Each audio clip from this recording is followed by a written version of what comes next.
नाज़रीन, आपको आगाह करें कराची से, जहां हमारे नुमाइंदा खसूसी जावेद इब्राहिम मंगी के मुताबिक ज़मान टाउन पुलिस की कार्रवाई के नतीजे में मोटरसाइकिल लिफ्टिंग में मुलविस 4 रुकनी गिरोह गिरफ्तार कर लिया गया।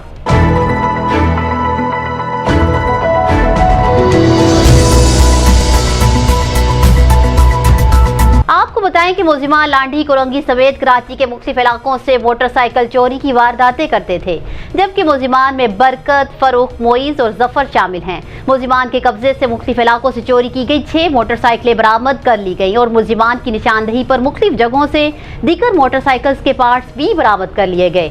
SHO ज़मान टाउन मलिक आमिर हुसैन ने मुलजिमान के खिलाफ कानूनी कार्रवाई शुरू कर दी है।